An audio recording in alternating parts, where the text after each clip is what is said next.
notified the UN of its withdrawal from. Under President Trump, the United States is taking a stand against the UN. While a potential force for good, the United Nations has frequently upset America with its corruption and incompetence.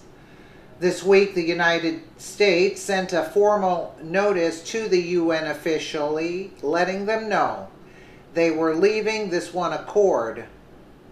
The Trump administration notified the United Nations Friday of its intention to leave the Paris Climate Accord, the latest in a series of formal steps the administration needs to take to leave the agreement in 2020. President Trump announced in June his intention to fulfill a campaign promise to leave the agreement that was signed by President Obama and which supporters hailed as a vital landmark in the fight against climate change. Trump and many conservatives saw the deal as one that placed a disproportionate burden on America's economy and business and called for the U.S. to be withdrawn. The State Department announced Friday that it had formally notified the UN of its intention to leave.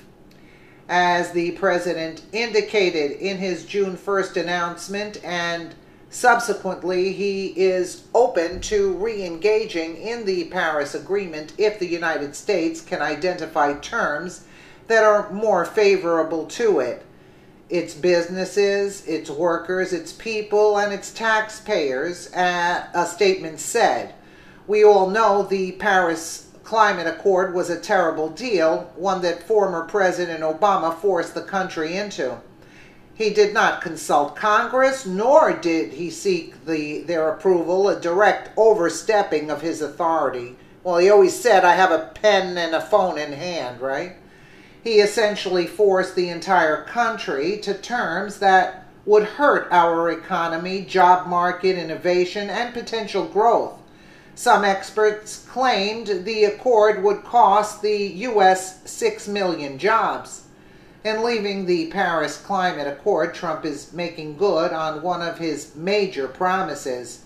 He is putting Americans first, ensuring that our ability to grow economically, create jobs, and stay competitive is not hampered by radical environmentalism. As arbiter of this bogus agreement, the United Nations had to be notified. It's the first step in officially leaving the accord. The next step is to apply to leave on November 4th, 2019, with the U.S. completely out of the agreement by 2020. Yeah, because I had heard that Obama had made it like difficult. You couldn't just get out. It would take like 3 years to undo something. And now I'm finding out he just overrode Congress and went and did it anyway, right?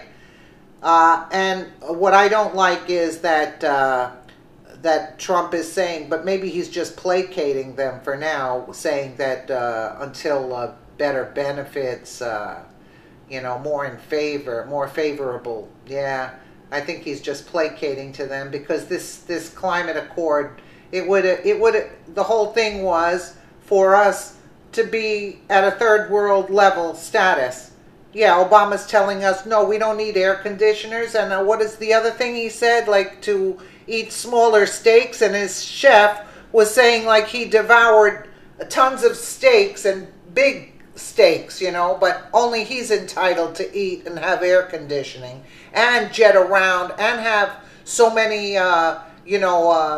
when he went to Italy, all these fighter planes protecting him. Like, excuse me? No, Obama walked around like he's the king. No, it doesn't work that way, Obama. It was bad for this country. Let us know what you guys think in the comments below. And again,